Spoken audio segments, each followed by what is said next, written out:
নিম্নলিখিত বিকল্পগুলির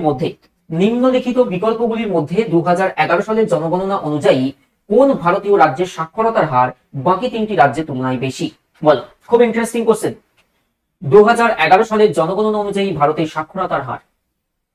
প্রিয় ছাত্রছাত্রীরা, সাক্ষরতার হার মানে হচ্ছে লিটারেসি। 2011 এর আমাদের যে সেন্সাস ডেটা আমরা পড়ি, মনে রেখে দেবে এটি হচ্ছে আমাদের লাস্ট সেন্সাস হয়েছিল, এটাই আমাদের লাস্ট সেন্সাস। আর 2011 সালের সেন্সাস অনুযায়ী ভারতের ওভারঅল সেন্সাসের মানে সাক্ষরতার হার কি ছিল? কেউ বলতে পারবে? ওভারঅল ভারতের শিক্ষার হার, একদমই তাপস তুমি ঠিক বলেছো, সেটা হচ্ছে 74.04% ছিল ভারতের ওভারঅল সাক্ষরতার হার। এবারে যার মধ্যে মেল লিটারেসি কত, ফিমেল লিটারেসি কত, সেন্ট্রাল এক্সাম দিলে আলাদা করে তোমাকে মুখস্থ করতে হবে।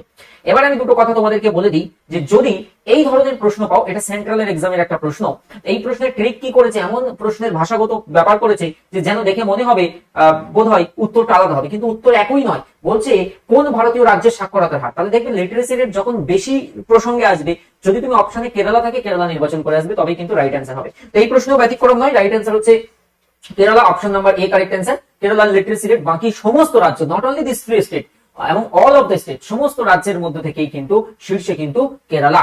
ভারতের সাক্ষরতার হার ওভারঅল 2011 সালে সেন্সাস অনুসারে ছিল 74.04% এর মতো। আর যদি আমি মেল লিটারেসি রেট বলি, এগুলো সেন্ট্রাল এক্সামে এরকম ফুটিয়ে ফুটিয়ে আসে, যে বলো এদের মধ্যে মেল লিটারেসি রেট কেমন ছিল এবং এদের মধ্যে ফিমেল লিটারেসি রেট কেমন ছিল। মেল লিটারেসি রেট মনে রেখে দেবে বেশি, আর ফিমেল লিটারেসি রেট কম। ফিমেল লিটারেসি রেট কত?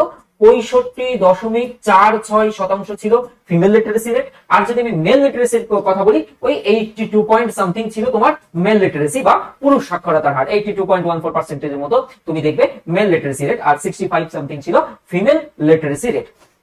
এবারে 2011 সালের যে জনগণনা 15তম সেন্সাস, এবং এই সেন্সাসের তোমার থিম ছিল কি? থিম ছিল আওয়ার সেন্সাস